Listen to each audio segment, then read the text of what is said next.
evening, everybody. Welcome to Going Nuclear, full-blown coverage of the Land, part of the Land Multimedia Group. We are brought to you by Dick's House of Sport. Dick's House of Sport in Strongsville. Be sure to get out there and check out Dick's House of Sport in Strongsville.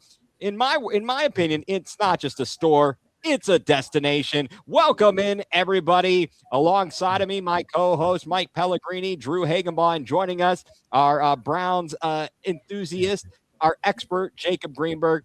Thank you all for being here this evening. Fellas, Jacob, how you doing? Did you get all your you went from blowing your horn, and now we get to talk about a team that generally blows. How you doing? I'm doing good. Okay, excellent. Mike, how's it going, buddy? I mean, what you feeling pumped up now that you've seen the schedule?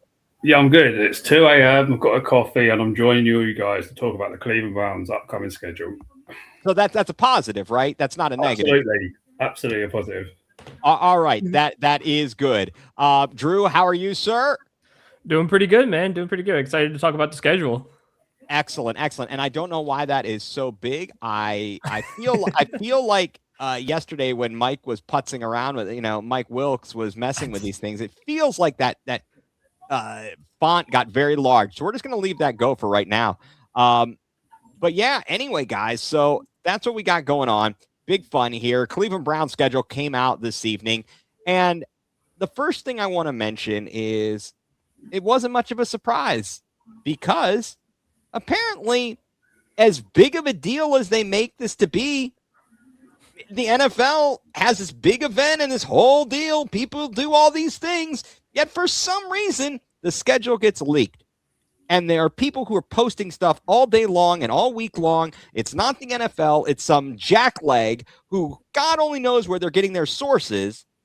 And they're posting all these things. And I'm like, what's the deal with that? I don't want to know all these things. If you want to put the primetime games out, the holiday games, etc., fine.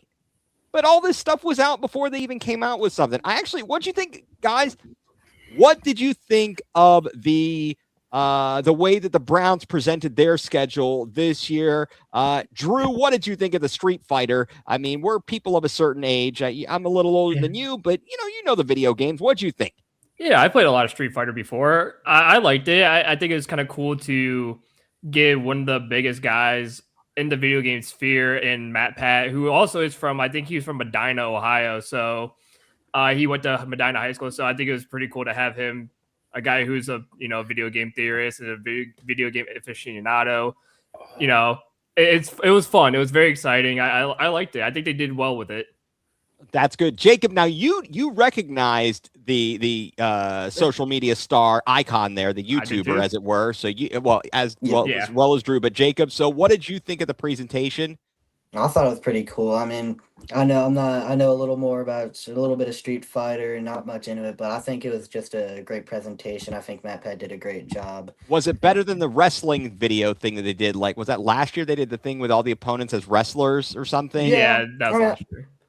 Yeah, I think the best one still I remember was the bowling one from a couple years back. That was the bowling one was very good. Mike, what'd you think of the schedule release and the presentation by the Cleveland Browns as a whole?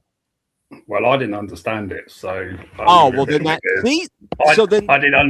really understand the context behind it. But to be honest, I only watched about 30 seconds of it because I got a bit bored of it, so I turned it off. I just went straight to the schedule, but.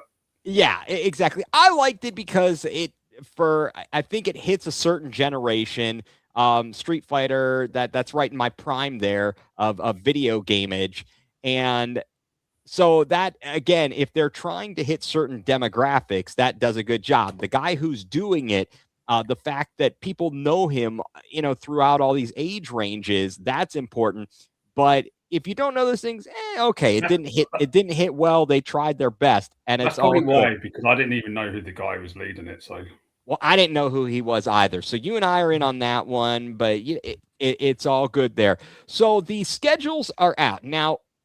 I will say that I have not looked at any of our opponents' particular schedules to see how that's all going to line up, because I think as the months go by, we are only in May.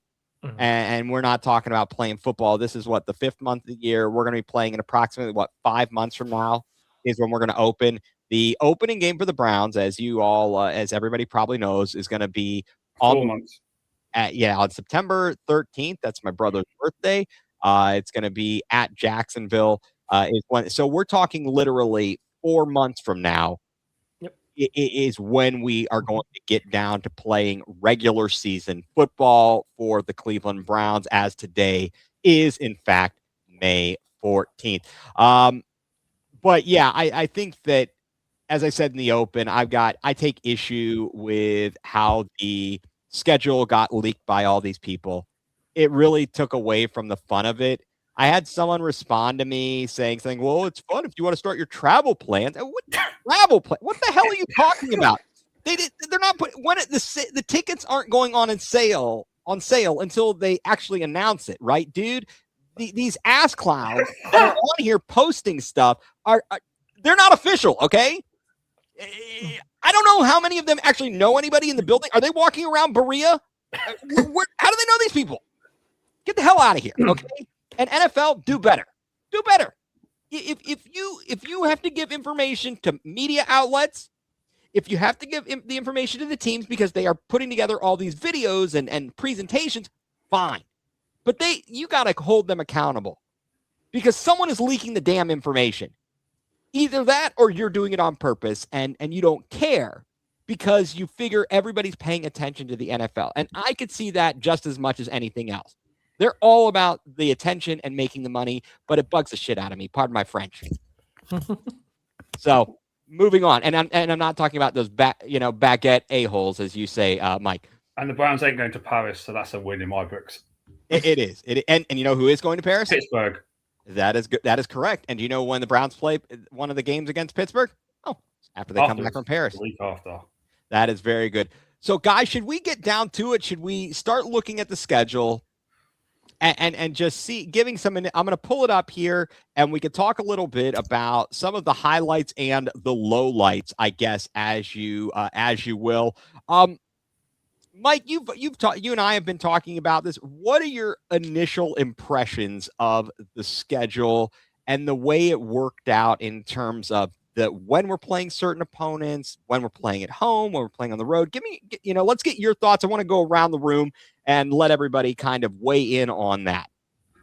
Well, I personally think it's a very favourable schedule throughout the year for the Browns. But to be honest, we already kind of knew that because the opponents got announced, 2 months ago. So we knew exactly who we were going to be playing. It was just about which week. But Browns play only 3 home games in the first 9 games, which is a bit bizarre. And I guess you're going to mention that a bit more later on this discussion. And we have a 5-week window where we don't play on the road. We have a home game against, I believe it's the Texans. Yep. Yes. We then have a bye week, and then we have 3 straight home games against, if I remember correctly, the Raiders, the Bengals, and Kevin Stefanski's return to Cleveland, which is going to be an interesting one. That is going to be an interesting one. Have we ever seen this before where a team has a 5-week stretch with no road games? To me, that doesn't seem usual. I'd have to look it up. I don't know for sure. I mean, if some genius, if someone listening or paying attention knows that and wants to chime in, please let us know. But the second half of the schedule, only the Giants on the road are not home games or in division games because we play 3 in division games in the final 6, and the rest of the remaining games in that part of the schedule are at home. So apart from the Giants, they're on the road. So if the Browns can be around 500, just slightly above after the opening 9 games, then I feel like the Browns will be in a good spot. But gotcha. That depends on who's starting the quarterback, in my opinion, because if we have below average quarterback play, we're probably going to struggle. If Shador starts and takes that step forward like other rookie quarterbacks have. Oh, look at this. Wait a second. The man, the myth, maybe. The legend has entered the room. It is the one, the only Mike Wilkes. Now it's a party. Now it's a party. This is where the confusion starts now because we've got 2 mics on the screen. So well, you're UK Mike. He's the other Mike. Thank you for joining us, Mike. You just got done doing your own analysis on the Bearded Browns podcast, which is up for nomination. Everybody get out and vote. for Cleveland's Scene Magazine Best Podcast, the Bearded Browns podcast. Let's get you that award back to back and make sure somebody else doesn't get it who will be upset. And that would make us very happy, right? Absolutely. So, yeah, Mike, we're just going through. We're going around the room, just kind of giving our overall picture of an impression of the schedule. So I want to let UK Mike Pellegrini finish off here with any further thoughts you had. I know you said if we could kind of be above 500 at around, after the 9th week, after the first 9 games, you think we'll be all right? Yeah, because we only play 3 road games.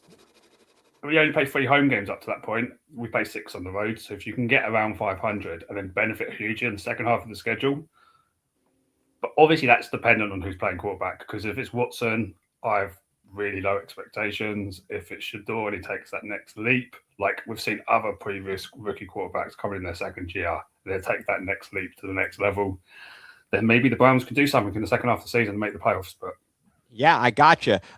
Jacob, what do you think what's your initial impression of the Browns schedule? I mean, with the bizarre only 3 home games in the first 9, I think that actually benefits Cleveland, as we're only returning maybe 4 starters on the offense. Maybe Shador, Judkins, Sampson, Fannin, and Judy. That's 5 at most. And this offense is probably going to be out to a slow start. We're changing everything. We're going back to square one. So I think if we can get the harder games out of the way first, I think that'll benefit us. Because if we lose the games we expect to lose and save the games we expect to win when the offense is ready to play in the second half of the season after the bye week, I think that benefits us. And I think to have the road trip in the beginning of the year, again, when we expect to lose more games than win, I think we can definitely gear up to be a second half team after the bye week. Good thoughts. Good call there. I do like that thought. I'd also like to add one more time, just go right ahead. Real quick. One more thing. Our one non-1 o'clock game, the Steelers, Thursday Night Football. Last time we played that was the Jameis Winston snow game. Oh, excellent point. And Mike, you have UK Mike, you've got the record on our Thursday night games at home, right? yeah, so the Browns are 10-2 in those Thursday night games at home. Yep, and they've won 7 straight games in that window. That's amazing. Drew, what do you think? What are your initial impressions and thoughts? I mean, when this came out, the opponents came out a while ago. Right after the season, Yeah, we knew exactly who we were playing. Yeah, we knew exactly who we were playing, and we saw the win percentages of the combined of all the teams. It showed that the Browns had the easiest schedule out of anyone in the NFL. So, you get your 4th place schedule, you get the easiest schedule in the league. This should be beneficial to the Browns. Again, it could be a very rough start if Deshaun Watson does start. Obviously, we all know that should not happen whatsoever. He should be put into a back burner, and he should be shipped to Pittsburgh, honestly. With some soggy potato chips. Yeah, with some soggy potato chips. Him and Drew Aller can limp together. But again, the rough start is the 3 home games in 9. I mean, I know everyone said it. It's just a tough stretch. You're always on the road. But you're also one of the least traveled teams in the league this year. So it's not like you're going distances. But right. So that's a big beneficiary for what a lot of people who don't know. Like, traveling less is a lot more helpful than traveling more. As you can see, there's maybe I don't see besides the Raiders, but you're not going anywhere in the West Coast. No, we are not. The furthest Raiders are at home, so New Orleans is the furthest we go. Yeah, New Orleans is the furthest you go to, right? Which is crazy to me. So this should benefit the Browns is traveling less, but again, it's just the lack of home games to start the season. It's going to be a little difficult, but it's a favorable schedule for sure. And if you have the right guys out there, and Monken does this thing, it shouldn't be that bad. Fair enough. Mike Wilkes, what do you think of the schedule? I agree with Andrew a little bit there. We just had our show on the Bearded Browns about it, and I'm gonna I'm gonna point out something. Go for While it. everybody thinks the schedule is very easy, it is not going to be easy because a lot of these teams did a lot of overhauling in the free agency. Yeah. And a lot of them actually got some really great draft picks. Like the Saints aren't going to be sleepers this year. A great running game. Look out for them. The Giants, even the Jets, guys, they stacked up this year in the draft as well. So Andrew was at our draft party. He became a Jets fan that day. But there's so many obviously reasons to be kind of wary about this. And like I said, don't underestimate any of these teams. Maybe the Panthers, but other than that, there's really I don't even want to make a prediction yet, to be honest, because I would like to sit there and sit through all this and actually what happened with these teams and look more into it before I make a decision. Even like our rookies, we don't know what these guys are going to be capable of doing. Are they going to have great rookie years? There's too many unknowns to sit there and decipher this just yet to me. But I wouldn't call any of these teams sleeper teams. Maybe I just not yet, anyways. No, those are really good points, and you're thinking too logically, Mike, is kind of the problem here because we're Browns fans, and thinking logically about these things is not something we do. We think with our heart often, but I agree with what everybody has said here. So, go, man, 10 wins, baby. Let's go. Let's go. So, starting off on the road in Florida, those first 2 weeks, that's a little bit tough because of the heat, the temperature. It's going to be blazing hot down there those first couple weeks.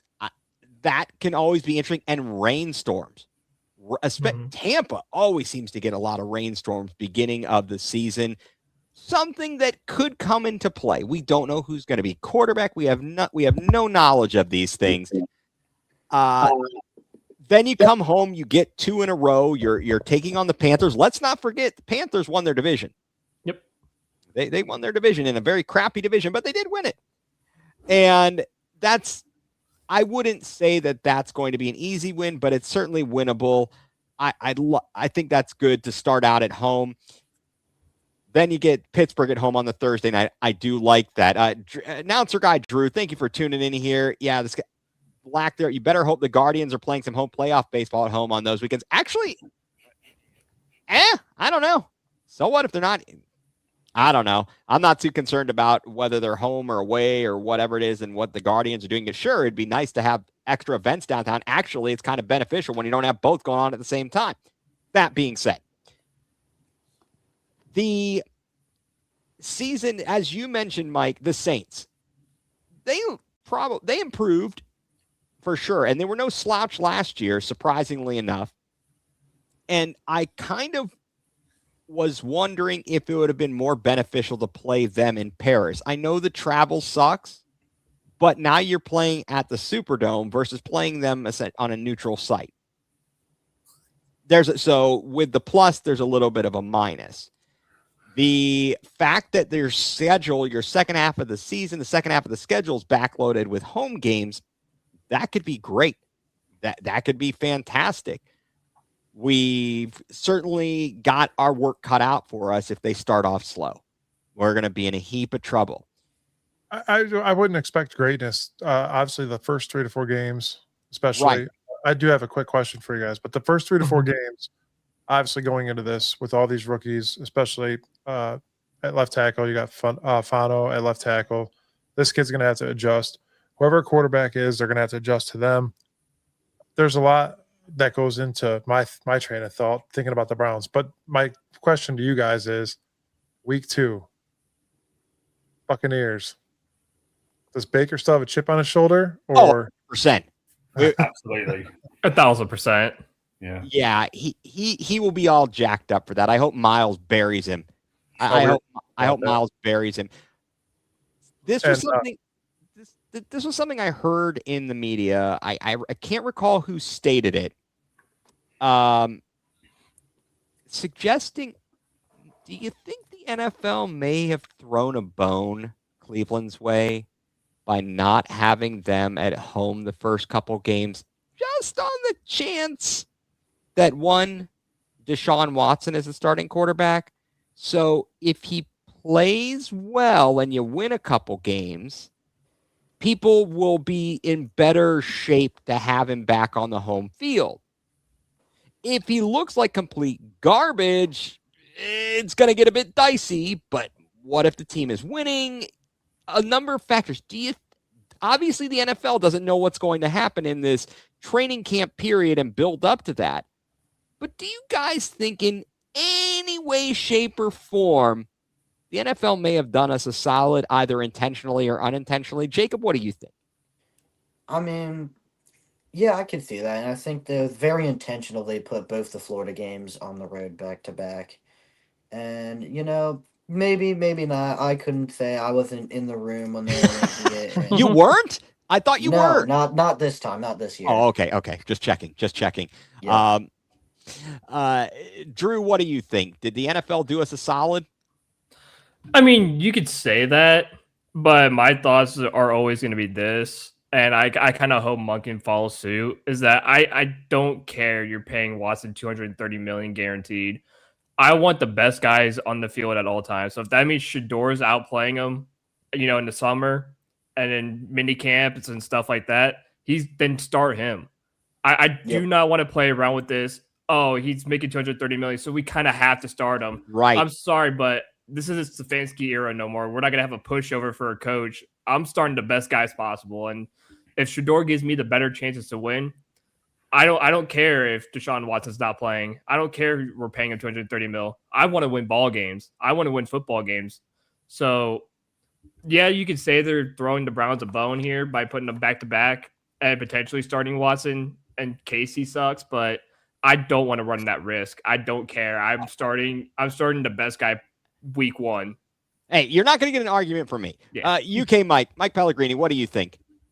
I totally agree with Andrew. Like, we've discussed this before, and there's no real benefit from starting Watson week one. Like, because if he plays well, what are you going to do? Because he's gonna price himself out of staying, and if he sucks, then we all know what that's going to result in. So, I totally agree. I just think we should go with Shador and see what he can do in this early stretch. Right, because you got to know what's coming up. I am concerned. I do think the Browns might actually go the other way, unfortunately. Right. And maybe they do know something. Yeah, maybe. There's a slight suggestion that they're going to see what Watson's got in his final year before he goes. So they've decided to try and wiggle in some early road games.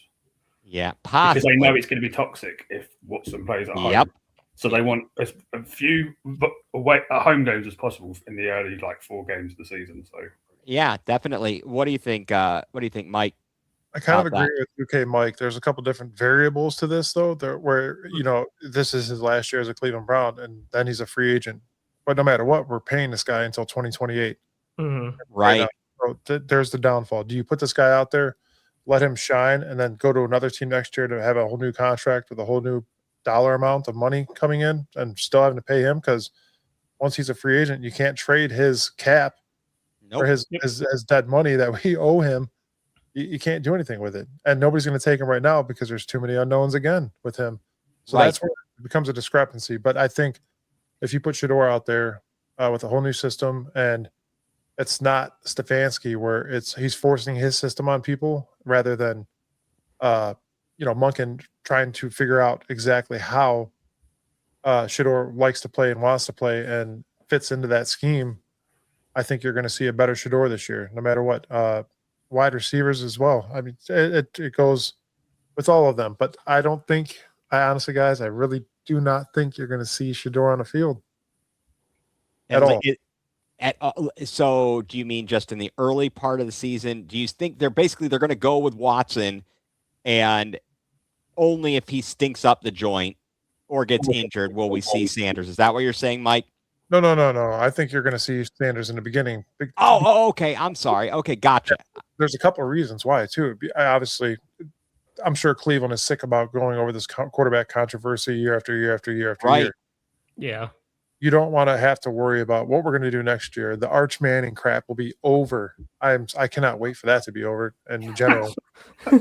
you're not gonna hear that anymore. There's so many variables to this, like that could help the Browns. As long as Shador comes out and shines, we will be fine. Exactly. What do you guys make in looking at the schedule? Two questions for you. One is the fact that where the bye week lands, week 11, and also the fact that all of our games, as we brought up already, other than the Thursday night game, they are all 1 p.m. games. Are you happy with all of these things in terms of the bye week and the times of the games, if that even matters to you? Jacob, what do you think, bud? I think the bye week's in a good spot. Nice, right in the middle there, as opposed to that 1 year, couple It was like years. the end of the year or the end of the End of the year, beginning of the year. All these crazy bye weeks. Just one normal, nice middle bye week. Times, I think they're what we expected. The mandatory primetime game, all teams must be on primetime at least once, whether that's international game, right. the night games, and then just a bunch of 1 o'clock. So yeah. Yeah. Do you like the primetime game being against the Steelers on a Thursday? Yeah, I mean, at home, no less. At home, Thursday night. It's beautiful. No renegade. No. No renegade there. Mike Wilkes, what do you think? Bye week? Do you like the time? Do you care that every game is at 1 o'clock? I don't, which is good. But go ahead. What do you think? In normal Cleveland Browns fashion, we still lose on the bye week, so that's that's true. That is true. But I do like where it's at. We're not at week 5 or week 13 or whatever, which is going to hopefully be beneficial to us, and hopefully the players can stay healthy, get a rest in the middle of the season, just like Jacob said. Did you say get arrested or get a rest? Well, it's Cleveland, so you never know. It's both. It's both. That's the answer. Yeah, I mean, you never know. I gotcha. UK Mike, what you got, man? What do you think about the bye week and the time of the games, the kickoff times? I love the bye week because, I swear, we had a week 5 one a couple of years ago. Yeah, way too early in the season.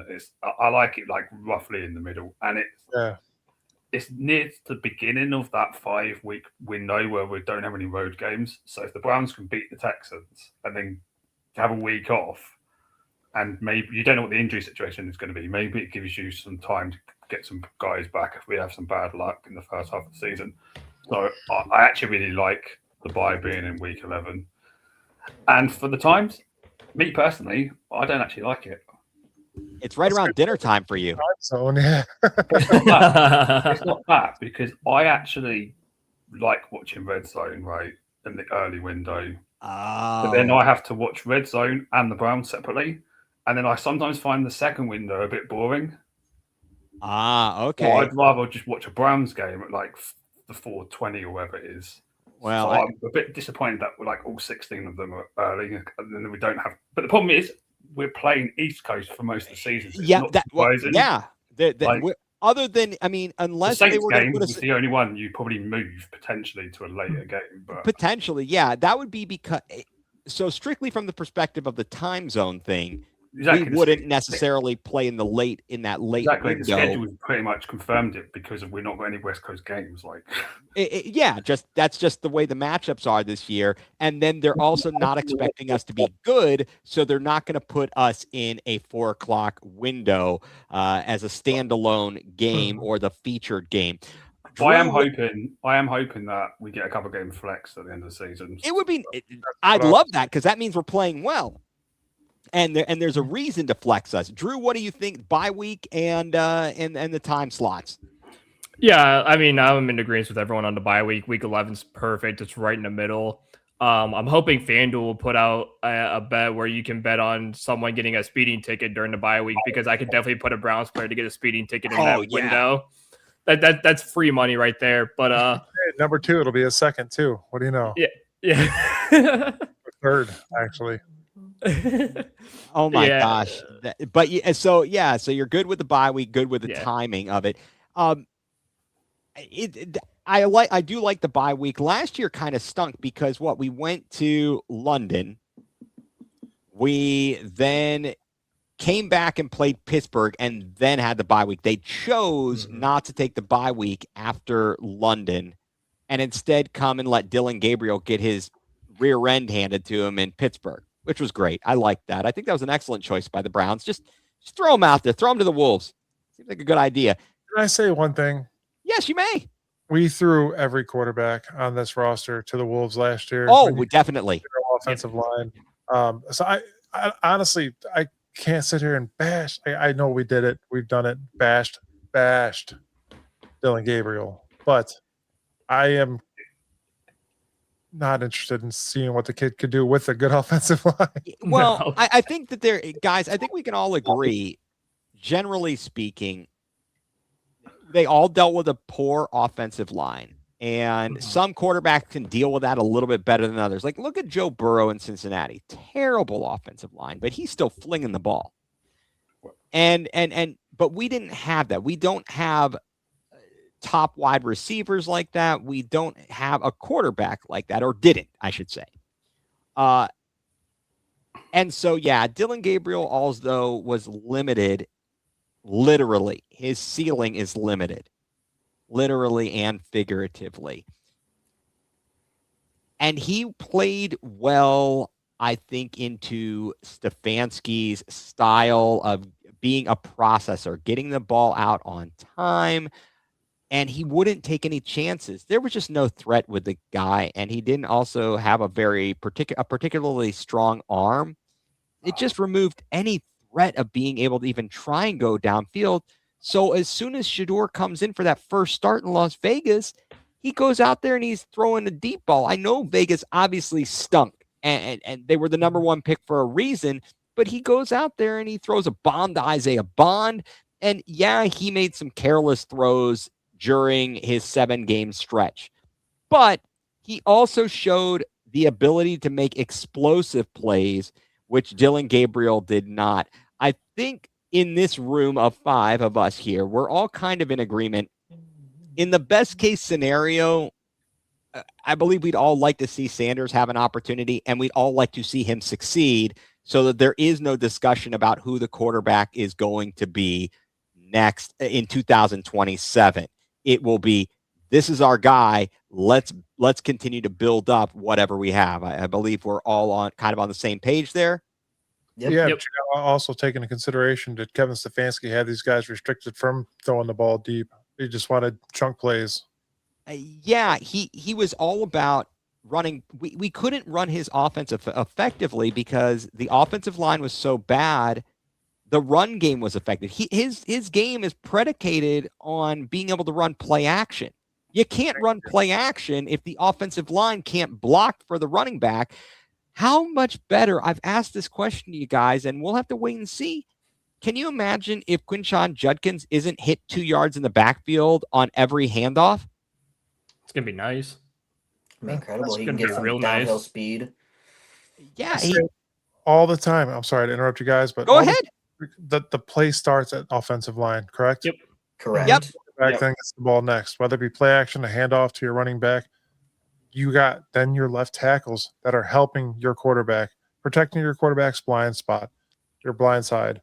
Then you have your receivers have to be able to catch the ball to make a play happen. Well, there's so many issues last year that went into a crappy offense. And I'll tell you something. How many points do you think the offense had last year? Cleveland Not enough. 479 points, averaging 16.4 points per game, 30 total touchdowns. You know how many total yards they had? Which would be like a normal quarterback number on a good year, 4,456. It was horrible. In Cleveland Browns fashion, when I always say, or everybody says that the defense wins championships, the Cleveland Browns completely abolished that from even being a fact anymore because last year the defense allowed 379 points, gave up 22.3 points per game because they're always out on the field, and we wound up with a 5-12 record. If you can get those guys off the field and put points on the board, your defense can continue to win championships and bring that model back. Yep. 100% agree with that. I mean, also, let's talk about. I think Go ahead, hold on real Jacob. quick. I think the defense will improve this year, not because they individually improve. is because they'll have complementary football with the offense being able to do more than just have a 3-and-out and punt. And how about the special teams, guys? How much of an impact? We lost multiple games because of the special teams. How in the can anybody tell me how in the world Bubba Ventrone was on the staff the entirety of the season, and didn't get fired? It's mind blowing. I mean, How did we end up on the maybe Rams? it might have been the fact they don't have anybody else to put there for special teams. They could have put a janitor to coach them, and we would have been better off. I think there's a bigger organizational issue with the Browns. They only put one special teams coordinator on there. If you look at the Ravens, they have a kicking specialist, punting specialist, return specialist, return defense specialist. They have all these guys doing all That's these interesting. things, and they have a good special teams. And the Browns, they just say, "Yeah, go ahead, do your thing. You take control of all of it," and we stink. We need to put more guys. We need to, instead of acting like it's just a special team. There are 3 phases to the game: offense, defense, special teams, and we need to treat special teams as almost as equally as offense and defense, in my opinion. Good point. And I think Monken, coming from Baltimore, values that. His draft picks and things they've done suggest that they are going to definitely have a focus on improving the special teams for sure. Definitely. What do you got? Oh, on an off note, it looks like we're down to 1 draft pick not signed because we got Emmanuel McNeil-Warren signed today.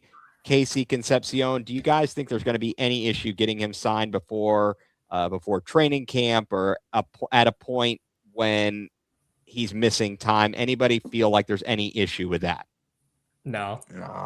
I have confidence in the front office on this one. Just sorting out the language and terminology of the contract with him, just because he's obviously a first-round pick, he gets the extra year.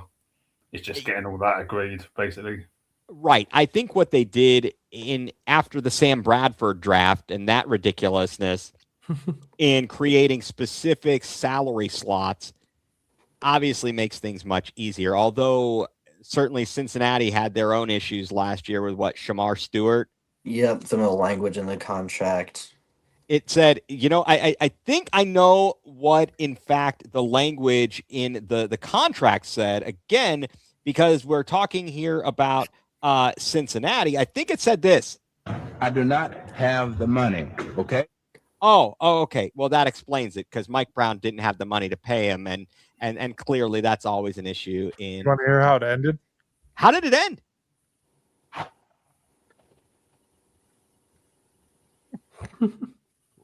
What? It's a car crash. Oh, it didn't come over. Okay. I got you. That one. It seems like it was more along these lines. Now we're banned in Russia. We may very well be. Speaking of that, where we're not banned, where we're not banned? Dick's House of Sport in Strongsville. Dick's House of Sport, a proud sponsor of the Land Multimedia Group and all of the fine podcasts, Bearded Browns podcast, Guards Mania. What is it? The Saturday morning, Browns Morning Brew. Browns Morning Brew, as well as Going nuCLEar. Am I missing anything as part of the Land Multimedia Group family? Oh, yes, of course I am. The Let's Go Crunch podcast, The Lair, the official podcast of the Lorain County Leviathan FC, as they begin their season. Did I miss anything? Nope. All right, there we go. Again, want to thank Dick's House of Sport, a proud sponsor of the Land Multimedia Group and all of the family podcasts. And we are, and believe you me, folks, there are some things in the works. And stay tuned for announcements as we work with Dick's House of Sport in trying to get some events together and all of those kinds of good things. Did you guys catch anything else in the schedule that in particular that you thought was favorable or not so favorable? Was there anything about anybody else's schedule that you might have caught where you say, they really got for lack of a better words, they kind of got, shafted. Yeah, us releasing the schedule 2 hours early. Yep. Yeah. Yep. I've already had my moment. I've had my moment there. To the Tim Hortons MVP award winner goes to that clown Ozzy, whoever he is, and the Pro Grid or whatever garbage it is. And for every single person who decided that they're going to leak this stuff, I want to know who you are, because you are officially Tim Hortons MVP award winners. And in fact, they should also be nominees and award winners for the X-Hole of the Week. They're all in there. You all stink. You ruined it. You ruined a good time. You ruined a good time. You are all X-Holes of the Week, you bungholes. All right, moving on. So with all that being said, guys, I know, Mike, you said you didn't want to pick games and stuff, but I thought we would do a way too early schedule game. Knowing nothing. This is just strictly instincts. Nothing to hold you to. This is what I live for. I know. I mean, I got yelled at. In fact, the former co-host of Going nuCLEar, Mike Rasinski, his Going nuCLEar was the fact that I picked the Browns last year, I think, to go 10-7. He called me out on that, and he was right. He had a right to. He really did. I don't know why I felt positive about it, but I'd like to go quickly, go through week by week and get everybody's thoughts here on the picks. So let's do it, guys. What do you think? 5 minutes and I got to take off, but I'll tell you mine real quick. All right, yeah, let's go through it. Mike, what do you got? Week 1, Jaguars. It's going to be a win in Jacksonville. All right, at Tampa Bay. Loss. Home to the Panthers. Win. Home to the Steelers on a Thursday night. Win. Let's see. We've got at the Jets. Win. Home to the Ravens. Loss. At the Titans. Oh, that one's rough, man. Tony Pollard, a.k.a. Barry Sanders, apparently. We're going to win that one this year. Okay. Let's see. Then we're at Pukesburg. Them coming back from Paris. Loss. Loss. Okay. I think that's a safe bet. That's a good bet. At the Saints. That one's rough too. I'm gonna chalk that one up as a loss. Okay. Home to the Texans. Ooh, I hate the Texans. The Texans have no offense. Yeah, but they have all of our first round draft picks and half of what we should have had. And they demolished us in the playoffs with Joe Flacco. So I'm going, you know what? We got some blood shed. I'm going to take that one as a W. Okay, you're going W there. Well, we can't officially count it, but the bye week, you said you're going to count that as a loss? Loss. Okay, yeah. Well, that'll be unofficially. We're going to see if everyone else thinks you're going to win or lose the bye week there. Then we are home to the Raiders. That's got to be a win, Mike. Are you? Come on. That's a joke. Okay. It's going to be that one weird fluke loss. Watch, but yeah, win. Okay. Home to the Bungles. Oh, loss. All right. Home to the Burrow's healthy. That's a huge factor, man. Go ahead. Home to the Fighting Stefanskis. Oh, win. That's for sure. We're gonna mop the floor with his ass. All right. At the G-Man. I win. Yeah, win. Okay. At Baltimore. Loss. Yep. Okay. Let's see. We are home to the Colts. Loss. I'm gonna never do good against the Colts when we play them, I don't think. Okay, so you're thinking on Danny Dimes going to make a big comeback. All right, that's a loss. And then on the road at the Bungles to close out the season. I'm going to have to go win because of last year. Not a win by Shedeur Sanders by any means. The defense will win that game again. Right. So what did you end up with here? You ended up 10-7. All right. That's what I won last year. Sorry. No, I appreciate that. So we've got your unofficial way too early predictions, and we'll hold on to these. And again, we will go through these when we get closer to the season and have a much better idea. of what the team is really going to be looking like, who's going to be the quarterback. Good. I'm glad my name calling works here. The Fighting Stefanskis with Timu Tua, and they need Timu Tua to go with Tua. They're all lefties. And I'll be sure to send you my mock draft of next year, like tomorrow. Okay.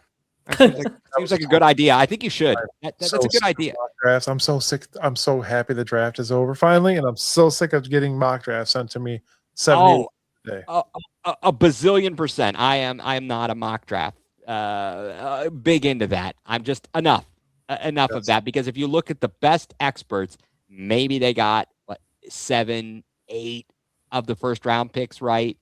Heck, UK Mike is what, and Jacob are predicting trades. Mike had the Chiefs trade with he got all these things right. So I don't even know, man. So that goes to show you how much of experts these guys are and what they allegedly know. Yep. So you got that going for you. But quick, before I leave, I will be at the Leviathan practice tomorrow in Oberlin. So I know Andrew will be watching the Guardians game and the Cavs playoffs game. I'm not going to stay long. I'm hoping to make it back before the Cavs game start, but I'll join you guys if we're doing our normal. Mm-hmm. But yeah, absolutely. We will be. We should record one of our behind the scenes shows one day and put it together, censored. Yeah, we should, because it would be a show. It definitely would. If anybody thinks that Chef Zay is original, he's not. And no name changes, Andrew. We cannot change our name. Boo. All right. Well, Mike, I will let you go. Thank you so much for hopping on. Mike Wilkes, member of the Bearded Browns podcast, and also the man, the myth, the legend, the Land Multimedia Group, leading the way, taking all the photography, doing it at the Crunch game, organizing things for Lorain County, the Lair, Lorain County Leviathan FC official podcast. So, Mike, thank you for jumping on with us. We appreciate it, sir. It was my pleasure, gentlemen. I will see you guys soon. All right. Have a good evening, sir. See you guys. See you. All right. So that is Mike Wilkes, who is exiting the building. Fellas, let's get down to business. How should we do? Should we do this? Let's just go week by week. We'll all go around the table. And thank you, Drew. Appreciate it. Glad that the algorithm, we ended up back on your radar here. Always appreciate your support. Week 1, guys. We'll go around the way. We'll start with UK Mike. Now you're the only Mike, so we'll just go with Mike, Drew, Jacob. Then I'll go at the Jaguars. What do you got? Am I just saying win or loss, or win or loss? Win or loss? Win. Okay, so Mike, you've got a win there. Drew, what do you got? I'm gonna go win. You're going win. Jacob, win or loss Win. at the Jags? You're going win. I went with a loss. I'm going with a loss there. I just don't feel good about it for some reason. I don't know why. I don't have any logic to these things yet. Week number 2, we are taking on the Yuccaneers, and we're going to reverse it this time. Jacob, Loss. go for it. Loss to Baker. Drew. I am also going loss. Mike. Make that a 3P. Yeah, I went with the win. For win. And I was going to say, if you're taking the Jags as a loss, you better be going for Bucks a win. So I think we're going to take down the fight. We're going to take out Baker and the soggy potato chip shoulder that he's got going on there. We'll break it for him. The strip sack winning touchdown by Myles Garrett, to win the game late on. He doesn't have Mike Evans to throw to. That's true. He does. And he's got half of Chris Godwin. And he's got he does have a Mecca. See if a Mecca basically got shut down after there was no one else to go to. Mike Evans makes a huge impact on the overall offense. Yeah. And Baker's going to be all fired up, but he's bound to make a mistake, and I would love Denzel to get a pick 6 on him. He's definitely a turnover machine. In the clutch, for sure. Yeah. In the clutch, for sure, with that. Okay, we're going to go week number 3. The Panthers, let's reverse it. Mike, what do you got against the Panthers? Win or loss? At home. Home opener. Home opener. The Panthers overachieved, in my opinion, last year. I actually think the Saints are going to win that division this year. Just leaking it all prediction there. I agree with it. So what do you got? You think we're going to get the Browns winning? The Browns winning, yeah. A home opener win. Drew? I'm also going to go with the home opener win. I just don't think Bryce Young is that good. I think again, like Mike said, they overachieved a lot. Absolutely, in a terrible division. Yeah. Jacob, week Loss. number 3, you're a loss against the. Whoa, bold move. I was going to go win there, and I will go stick with a win. I'm not impressed with them. I'm not impressed with Bryce Young. We'll see. Obviously, things are going to change. Ted McMillan is very good. Yep. We'll be at home. You might not be impressed by the Panthers, but I'm sure as hell not impressed with the Browns. Oh wow, wow! That's fighting words. Holy smokes! That's a good take. Wow. Okay. Well, that kind of rained on, pissed in my Cheerios. Thursday night, week 4, home to the Stillers. Jacob, you're up first. Win. You're going with a win there. Drew? Also a win. Will Aaron Rodgers be in a wheelchair? Yes. Mike, with a what you flag. got? Hopefully, we're facing a Browns fan by that game. Oh, Drew, you can play an Allard. Has either got injured or he's decided not to play for Pittsburgh. He's playing. His ego won't let him not play. So, based on track record, and the Browns' very good record on Thursday night, and we've recently actually done quite well at home to Pittsburgh, I am taking a Browns win. I am also going to take the Clowns. We've got a sweep. We got a sweep there. At the Jets, Jets, Jets with Geno Smith. Yeah. Mike, you're up first, sir. Wasn't Geno Smith the quarterback when we played the Raiders last year? Yes, he was. And he was terrible. We sacked him like 10 times. Yep. Or some he was terrible. So as long as the Browns special teams doesn't have a game like they did against the Jets last time, I think the Browns will absolutely dominate against Geno Smith, and they win that game quite comfortably. All right. Drew, what you got, bud? Completely agree. I'm going with the win there. Jacob. W's. Go the Dubs. We're going to eat some Dubs. Yeah. Oh, there he is. I am also going a win. I feel as though Geno Smith isn't enough to improve that offense to respectability. The defense was good. The special teams was great. I think we'll be better on defense, and we have to have some semblance of an offense, which we all kind of feel and hope with a different person at the controls, specific coaching controls, should be better. So we've got another clean sweep there. Home to the Ravens, not the Raiders, but the Rat Turds. We got the Rat Turds at home. Where are we at? Did I go? Jacob, me. are you up? Jacob, you up first? What you got? Home to the Ravens. Loss. Drew. Chalking it up as a loss.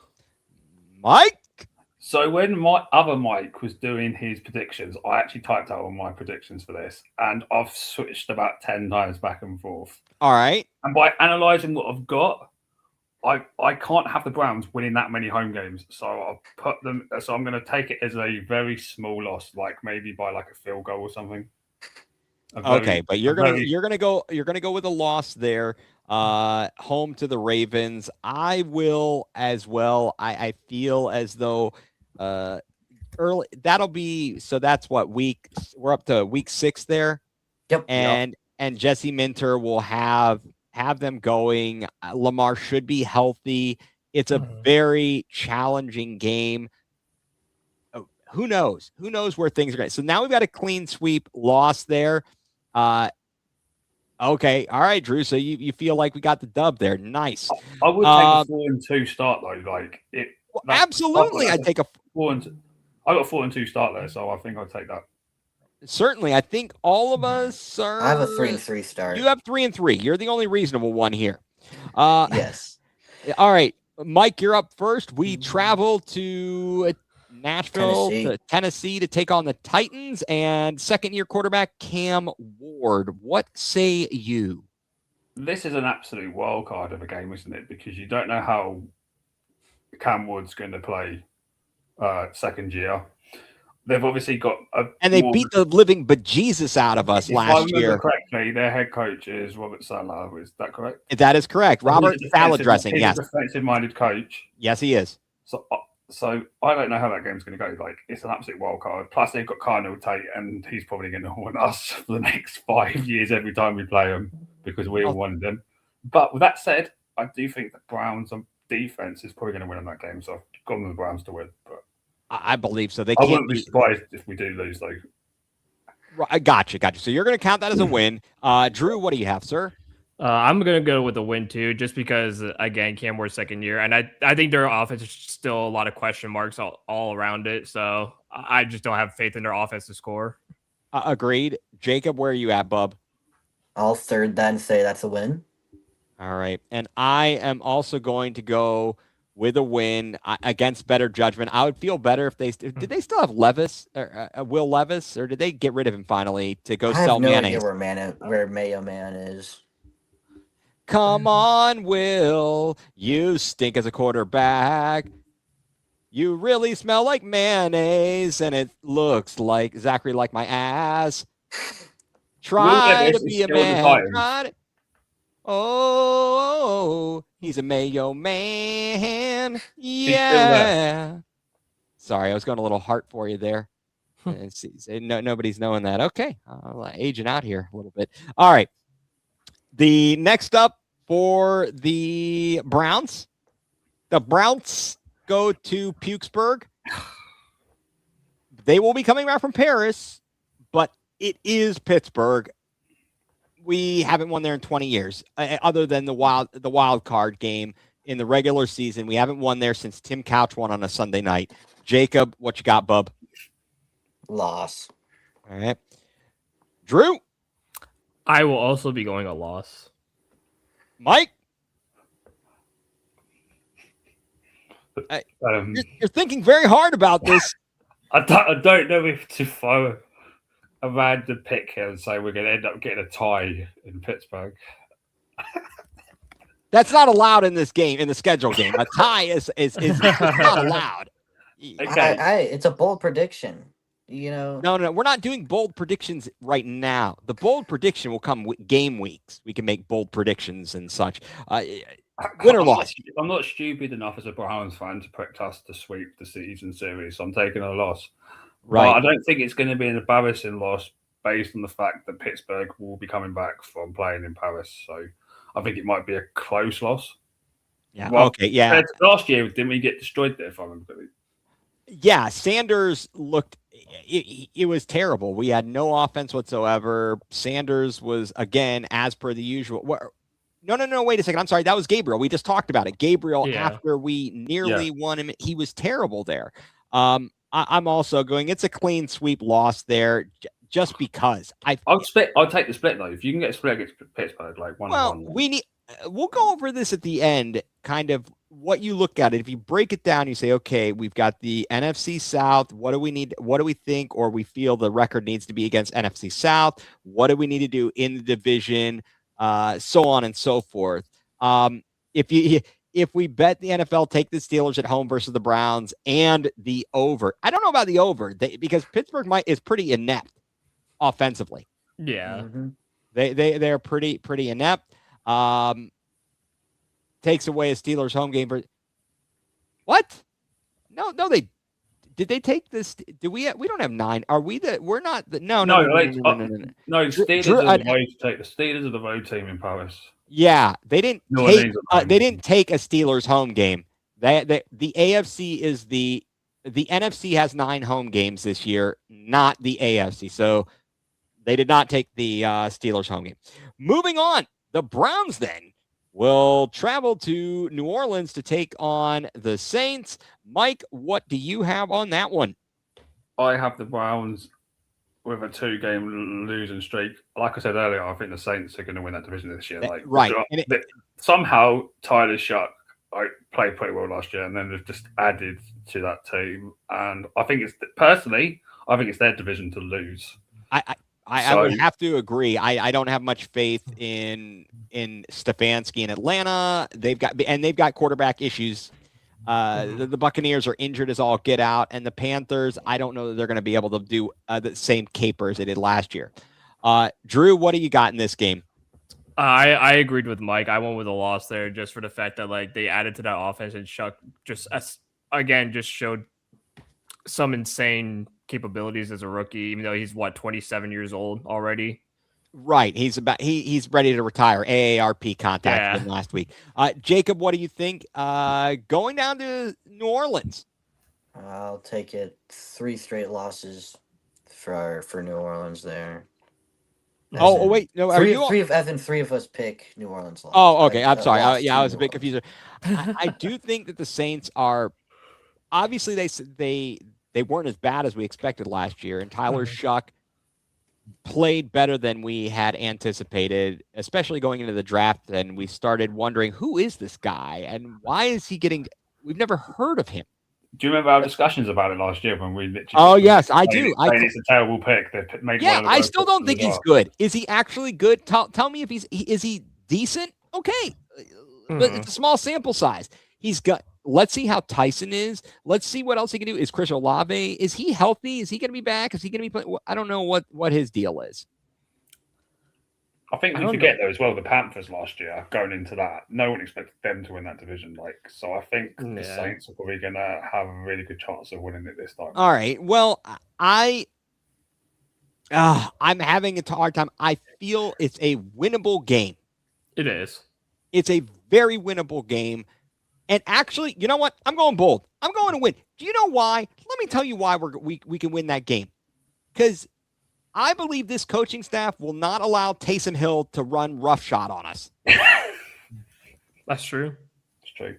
I mean, he looked like he was a Hall of Famer. Every time he touched the ball, he's scoring a touchdown against Stefanski's team. Ridiculous. What about playing indoors? Because do the Browns? We're building a new stadium indoors, but do the Browns play better outdoors or indoors? That's a good question. I don't think we have a football problem. A drinking team with a football problem. I remember, didn't we play the Falcons years ago? Because I remember I was standing at the corner at a Guard Indians game, and we missed the last-minute kick against the Falcons indoors, if I remember correctly. Yeah. Oh, indoors, yeah, for sure. We had a bunch of games where we missed a last-minute kick against the Saints the one year, Zane Gonzalez. and Hugh Jackson. I think Zane Gonzalez helped get Hugh Jackson fired, and Antonio Callaway. Yep. Yeah, New Orleans is going to win their division, and all they'll need to do is probably go about 500, Drew. Next up, we are home to the Texans. Who do we start with first? We're going with Jacob, you first on this one. What you got against the Texans? Texans, I have a loss. You have a loss to the Texans. Drew? I'm going to go with a win against the Texans. Okay. Mike? I'm going for a win against the Texans. Yeah. I'm going with a win. Their offense is putrid. It horrible. Is putrid. I just think the Browns are going to have a really good home season. Do you remember that season a couple of years ago where they literally lost like one home game? Were they 7-1 or something? Yeah, that's my prediction for this. I'm just going to give you a spoiler. I've got the Browns going 7-1 at home. So that's fair. That is fair. Okay. The bye week. So this doesn't count toward their win-loss record, but it could be a matter of will someone get hurt? Will someone get arrested during the bye week? Whether we count those as wins and losses. I'm going to go with trade deadline. When's the trade deadline, by the way? Oh, I don't know when the trade deadline is. That's a good week question. 9? Or did they move it this year? It's like week 9 or week 10 or something. It's been moved. So I'm just wondering, is the bye week the flipping trade deadline? Trade deadline is the Tuesday of week 9. Following. Okay, so it will have happened. The trade deadline will have happened before then. But do you guys win or loss in the bye week? I'm going bold prediction. Win in the bye week. What? Because all the other teams in the division lose. Maybe, sure. It could be anything. I don't know why. I'm just going to go with it. Jacob, win or loss in the bye week? I'll go win strictly because it's a good bye week time. Oh, fantastic choice. Drew? I'm going to go with a loss and DeJuan Jones gaining 100 pounds. Oh, good call. Mike, what do you got? Are we going to win or lose the bye week? We're going to lose the bye week just because of my next predictions. Like, I don't think the Browns are going to have that much luck, so they're going to probably lose the bye week. Something bad will happen. Something is bad. Someone will be moving a family member and throw out their back maybe. Moving on back to the games.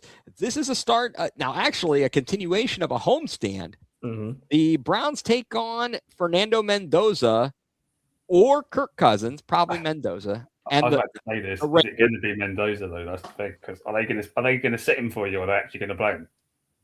I would sure as heck hope they're playing him. What's the point of not playing him unless they feel? Although their offensive line was so bad, I wouldn't want him to get obliterated. But they've signed Kirk Cousins for a year, so they might just. I think they're just gonna give Mendoza a year to just sit and watch. I mean, I think they play Kirk until he shows that he's not a good enough starter. Probably. Fair enough. Yeah. All right. So, Mike, with that in mind, who do you got? Browns, Raiders. I don't think it's going to matter who's playing quarterback for the Raiders, to be honest. Whether it's Kirk or Right. Mendoza So you're going with a dub. QB3, it's going to be a Browns win. It's not going to be Kenny Pickett because he's not there. Drew. I'm also going to go for a win, no matter who the quarterback is. Jacob. Dubs. Yep. Same here. They were horrific. That team is so bad to lose to us last year is crazy. Because knowing how bad we were, and we made them look horrible. What's going to happen with Crosby though? Is he still going to be there? Because obviously he is. Yeah, he's still there. Trade that happened with the Ravens. Sorry, that didn't happen. Maybe he gets moved at the deadline. Like, who knows? It depends how they're doing, but I think he'll keep him. I don't think it's going to matter, but. I mean, after all their free agent pickups, they felt a lot better about the team, and then they got Crosby back after Baltimore backed out the trade. I think they're thinking a lot more highly of keeping Max Crosby than trading him. Fair enough. That is fair. The Browns then will host the Bungles at home. Their first meeting with Joe Burrow and the Bungles. Mike, I believe you're up first. What you got? Yeah, I think you're going. Well, let's see. No, it's. I think it's me first. Okay, go ahead. Go ahead, Jacob. What you got? I think I'll take a win here. Yeah. Okay. Drew. I'm gonna take a win just because I know we're usually gonna split against a team like the Bengals. Yep. Mike. Well, I disagree with Andrew there, but I have got the Browns to win. We played pretty well against Cincinnati. Yeah. Denzel Ward, for some reason, loves playing against those two wide receivers. Like, I don't know why, but for some reason, he does. And Joe Burrow's track record against the Browns is actually really bad. He should have lost both games last year. He should have lost both last year. Actually, I think that really on either side, we screwed up. The Browns did. They blew the opener. Yeah. And the Bengals. What's that, Mike? Isn't it like a missed kick or something? Yeah, an extra point and a field goal. Extra point, missed kick, something like that. Yeah, it's when we thought Schmidt was going to be another shit. Oh yeah, he was going to be. He was a real piece of Schmidt. Then he was a real piece of Schmidt. Yeah, and there it is. Yeah, this is what we were talking about earlier, guys. Yeah, the Browns one game west of the Mississippi. That's the New Orleans game, but of course that's still going to be in the 1:00 slot. I am going to give them a W just because we do have a good track record against the Bengals and Joe Burrow generally at home. I feel pretty good about that. Early December, I'm feeling again. For everybody as we're doing this. We have no information. We don't know what's going to happen with injuries around the league. We don't know what the Browns quarterback situation is going to be, but we're just predicting based on our gut, our Butch Davis gut instincts here, which is not very good. Then we get to face again the Fighting Stefanskis. They will be visiting Huntington Bank Field. Mike, what you got? I've got a Browns win, and I hope we absolutely wipe the floor with them. I hope so as well. I've got a feeling this team's going to be super, regardless of our record at this point. Like even if our predictions are massively wrong, and the Browns are like sitting at like 4 wins, I still think we're going to show up for this game. Regardless, I think the Browns are just going to win this. They'll find a way. Where there's a will, there's a way. Drew, what do you have, sir? I'm going to go with the win because I just think the Falcons have a terrible team and Bijan can't win you every game. That's what they're going to be relying upon, basically. The last couple of years. Right. So who's their quarterback going to be? Probably at that time, it's probably going to be Penix because I think Tua is going to end up getting injured sometime during the season. Hopefully it's Dylan Gabriel because we give him a third left. Is it trade? That would be amazing. That'd be absolutely amazing. Jacob, what do you have against the Fighting Stefanskis? I gotta win. Yeah, as much as I feel like my predictions are so wrong, I don't see how we lose to the Fighting Stefanskis. Yeah. I just don't. So that's a clean sweep on wins there. Now, okay. We're on the road now at the Giants, taking on John Harbaugh and the Giants, and potentially Jackson Dart, Cam Scattaboo, Neighbors probably should be back, and they've tried to. They got who did they draft? Did they draft Maui Noah? Yes. Yeah. They got Maui Noah, so to try and rebuild the offensive line there. Where do we go first? Who's up first? It's me up. All right, what you got, Jacob? I think we lose to the CTE brothers. Yes, exactly. Drew? I think we're gonna lose. I think Cam Scattaboo gets a concussion. Oh, good call. That's a bold prediction. Mike? Yeah, I think the Browns. This is a hard one because you don't know what Harbaugh is going to do when he goes there. Right. Like he could go there and it could be a complete disaster, and he falls out with everyone because he's used to be on a winning team and they've struggled for the last few years. But I do think the Browns are going to lose. But again, I don't actually think the Browns are going to lose heavily in many games this year. I think that if they do lose, I think it's going to be like maybe one score losses. So I think the Browns will lose, but I think I'm going to make it I'm going to call that one a loss as well, and pray that nobody tears their ACL or their take a split ACL or Achilles. New York, to be fair. Sure, definitely. We have to play 2 games at MetLife. That's brutal. That's punishment right there, guys. Yep. Cool and unusual. It is cruel and unusual, but it's kind of actually usual for the Browns because everything's kind of cruel. It just goes that way. Next up, we are at the Rat Turds, December the 27th. Mike, go to you first. What do you got? Unfortunately, I've got us losing both games to Baltimore this year. Drew? Me too. I got us losing both to Baltimore as well. Jacob? I got a surprise victory at Baltimore. Wow. I'm going with a loss. I feel like if I ended up with both games as a loss to them.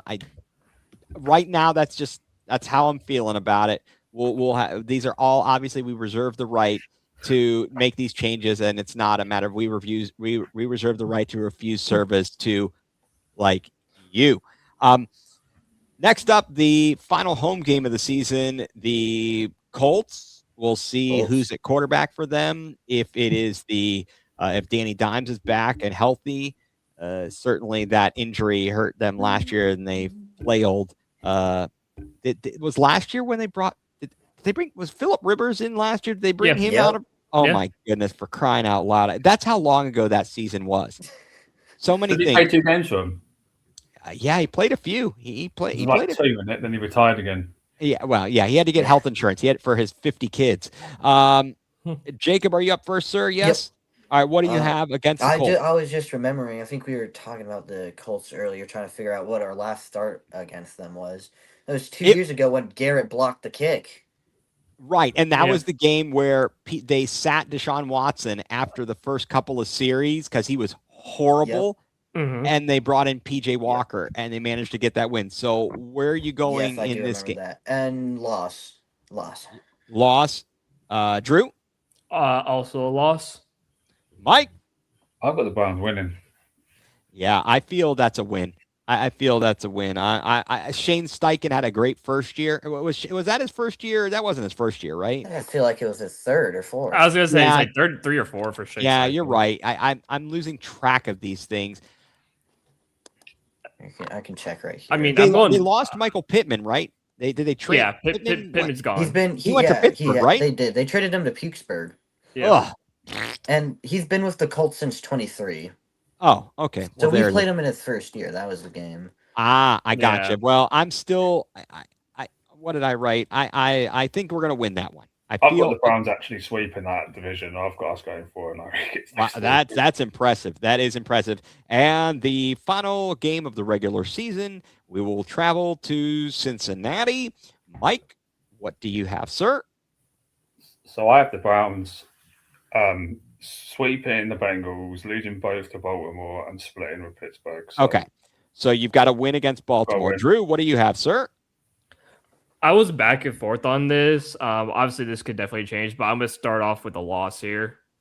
Okay, you're going loss there. You are ending the year on a 4-game losing streak. Yeah. Okay, just making sure you knew that. Jacob, at the Bungles. I say we end the year on a 2-game losing streak and a loss. Yep, and I'm going with a loss as well. It's a tough one though, because you don't know what's going to be on the line week 18. Exactly. Yeah.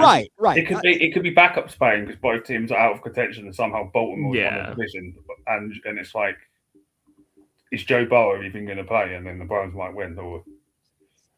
So Drew, you have a record of 9-8. Yeah. Mike, 11-6. I've got. You've got a very ambitious 11-6. Jacob, that sounds like me a couple years ago. You have them finishing 8-9. Yep. Sounds and right. Where did I come out? I somehow have them at 11-6, and I'm feeling very stupid. I think me and Jacob are more realistic. I think this is the first year I've had the Browns with the worst record. I think the past two I've had them with had the best record for them.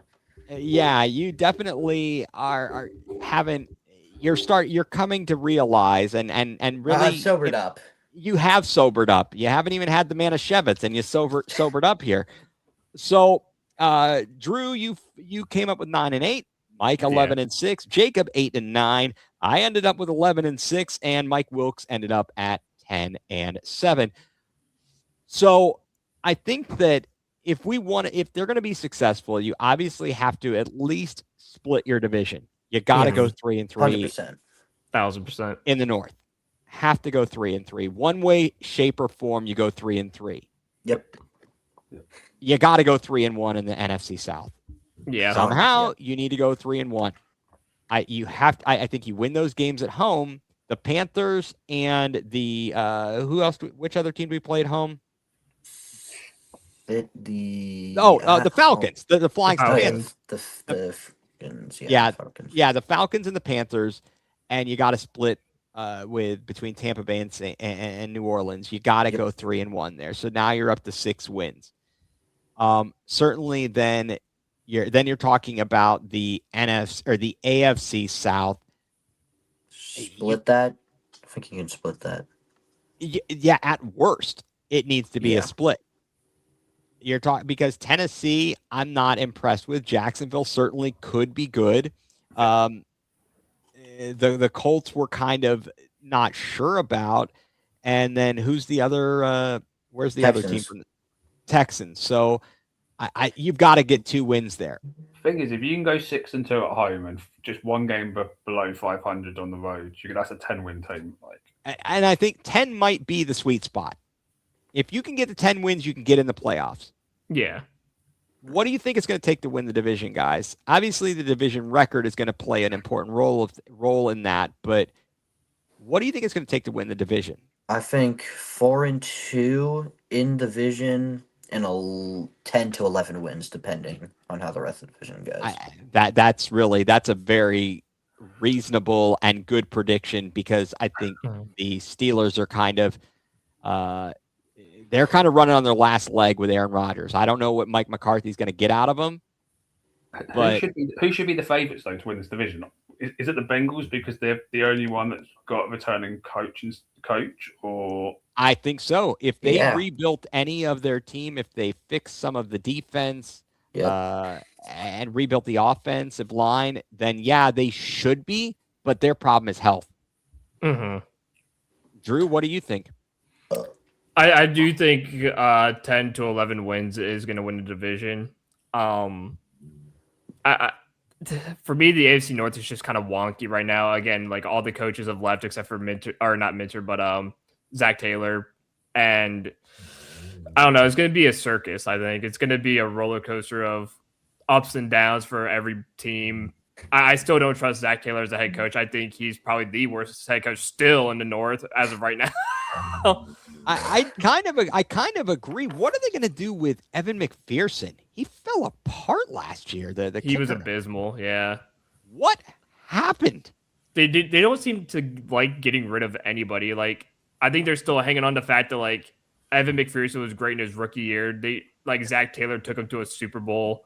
Like, I think they're hanging on. But do you know why they don't get rid of people before the end of their contract? Because they have no money. They don't want them after they leave. Yeah, I they do have no not money. have the money. Okay. Thank you. Yes, I now that That's why Trey Hendrickson left. and then they get Dexter Lawrence. I'm not impressed with that move. I really don't like that move. I wouldn't have given up the 10th pick. Yeah, for an aging defensive tackle. I don't know why they did that, because they could have just brought back Trey Hendrickson. You could just brought back, like Caleb Downs or something. Hey, here's an idea. You've got the 10th pick in the draft. Yeah. Why don't you draft a stud defensive lineman? If I was the Bengals, I would have kept Trey and then just took Caleb Downs. That's what I would have done. Yeah, they would have had him. He would have been right there. Mm-hmm. It would have been right there. Or you could have took Ruben Bain. Yeah, there were definitely some excellent players. Excuse me. So before we go off here, because again, this is a Brown centric week and program for us. I think that it would be only fitting since we have been kind of following along this story, this roller coaster ride. What do we got tomorrow night? Cavs game 6. Any predictions here? Jacob, I know you'll be watching and bouncing the house down. The game's on Prime. Oh, yes, it is. That is true. So you might have to sacrifice, come down here, but I'll do something. Right. Do you think the Cavs close it out tomorrow night, game 6? And if they don't, can they win game 7? So game 6, or do they go game 7? And if so, how do they do? I think if JA has a big game, I think he can win 6. And maybe even if you don't win 6, but JA still has a big game in 7, you win that. I think it's really just the bigs. I think you have to attack the paint more than you did. I think we were relying on too many threes, especially Mitchell. It just wasn't falling for him. But, it's Donovan Mitchell. You give him some slack. But I think it's going to be the bigs. All right. So, but do you predict a win tomorrow? Yes. Okay. All right. Drew? I'm predicting a win too, just for the fact that the Cavs, not only in the playoffs, but in the regular season, were one of the better home teams in the league. So Cleveland is a very difficult place to win the game. So I have full faith and confidence that they can close this thing out tomorrow night. Okay, fair enough. Mike, do you feel positive about a win tomorrow night to finish out the Pistons? I do, because I feel like the Cavs have just taken away any momentum the Pistons had in this series. Yeah. And I think, I didn't really watch ESPN Cleveland today, but I saw the Windy clips, and he was talking about how the Cavs figured out how to nullify Cade Cunningham in the second half of that game. They really did. That's just going to transition over to tomorrow night. They'll probably force someone else to beat them, and if they get hot, oh well. It's just right. I feel like if they stick to that approach that they did in the second half against Cade, and especially if Duncan Robinson's out again, then I think the Cavs should close it out for sure. But if it goes to game 7, I don't think we're probably going to win. So I think we kind of need to do it tomorrow. Yeah, I'm in the agreement in that category of if you don't win tomorrow, it's going to be very, very difficult to pull it out in game 7, as all the momentum will be back on Detroit, and it's a whole mental hurdle. Yesterday we played horrible and still managed to win. And Cunningham had almost 40. Right, he had a ton of turnovers, but he was the only player. They benched Duran. He was sitting on the bench for a vast majority. He played 18 minutes in that game, didn't he? And yeah, he was terrible, and they benched him. So especially if they don't have Duncan Robinson, you're pretty much are looking at Tobias Harris and Cade Cunningham, and you have to and you can't let Karis LeVert look like prime Michael Jordan, and you're in pretty good shape. We'll have to wait and see. I do think the Cavs close it LeVert out did the classic spin of the wheel. Who am I going to play like today? He went from SGA to Tony Snell. pretty much. I like that. That's a good call there. Well, with that, I think we are going to shut her down here for tonight. Want to thank those of you who tuned in. Thank you, announcer guy Drew, for tuning in and commenting. Although Mike Wilkes is already departed, thank him for hopping on with us. Again, want to thank proud sponsor of the Land Multimedia Group and all of our fine programming here, Dick's House of Sport in Strongsville. Be sure to check them out. Be sure to check out all the podcasts that are part of the Land Multimedia Group. And again, this is just the beginning for Browns football season. This is a way to kick it off. And so with that being said, want to thank all of you, as always, for being here. Jacob, appreciate your time. We will be looking forward to your football analysis and otherwise. And again, thank you, Drew. Appreciate that. Glad to have you along here commenting. We need somebody who's going to be our consistent commenter since Mike is on with us. I can always jump on the YouTube on my phone and comment in the chat. Oh, that would be excellent choice. I think that would be fantastic.